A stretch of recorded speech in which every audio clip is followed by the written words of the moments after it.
इतनी हसीन दुल्हन तो मैंने आज तक नहीं देखी, बस इन हाथों में मेहंदी की कमी है।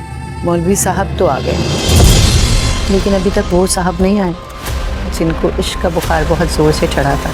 फिर सुनहरा के बंगले के चक्कर लगाने की क्या जरूरत है? मैं दुआ से निकाह कर रहा हूँ। दुआ नौशेरवां गजनवी की दुल्हन बन के तो बैठ गई है, लेकिन नौशेरवां उसको लेने के लिए, खरीदने के लिए नहीं आएगा, क्योंकि नौशेरवां के वालिद को सारी कहानी का पता चल चुका है और उसने उसको फौरी वापस बुला लिया है निकाह से पहले। अब ये निकाह बहुत मुश्किल है कि होता हुआ नजर आए।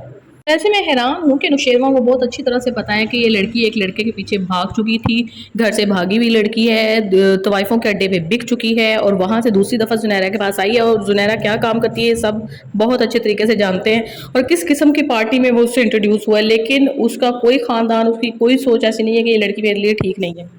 ख़ानदानी लोग मोस्टली तौर पर ऐसा नहीं करते, उन्हें अपनी इज़्ज़त बहुत अजीज़ होती है। उसका सर्वेंट जो उसका मैनेजर टाइप है वो भी देख रहा है कि ये किस किस्म की लड़की से शादी कर रहा है, ऐसे नहीं होता है। और जुनैरा को भी बहुत अच्छे तरीके से पता है कि इस अड्डे पर लड़कियां बिकने के लिए आती तो हैं, लेकिन ख़रीदार बहुत ही कम उनकी बोली लगा पाते हैं, उनको अफोर्ड कर पाते हैं। ख़ास तौर पर शादी करके इज़्ज़त देने वाला मामला तो वेरी रेयर है और इज़्ज़त अगर कोई बंदा दे भी देता है तो चंद दिनों की कहानी होती है, लेकिन उसको ख़ानदान में किसी किस्म की इज़्ज़त नहीं मिलती।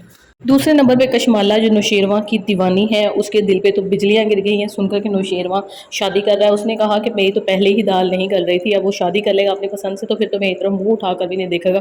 उसका तो हार्ट अटैक होने वाला हो गया, क्योंकि वो अपने हस्बैंड को भूल कर, अपने बच्चों को छोड़कर सिर्फ और सिर्फ नौशेरवां गजनवी के पीछे पड़ी हुई है कि किसी तरीके से जो है ना वो उसको एक्सेप्ट कर ले, उसको उसका हक दे दे, उसको अपनी बीवी तस्लीम करे।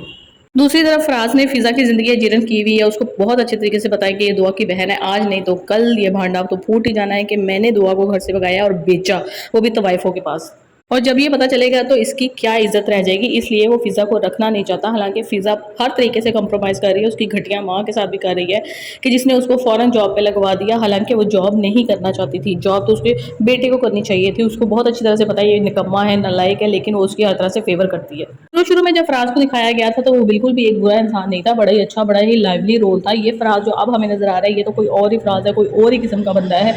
मुझे तो ऐसा लग रहा है दाऊ में जिस तरह से इसका किरदार था कि अपनी बहन के कत्ल का बदला लेना चाह रहा था, वही जो किरदार है ना वो इसके अंदर आ गया है। राइटर चेंज हो गया है या क्या मसला है, लेकिन इसकी केमिस्ट्री बिल्कुल चेंज हो चुकी है।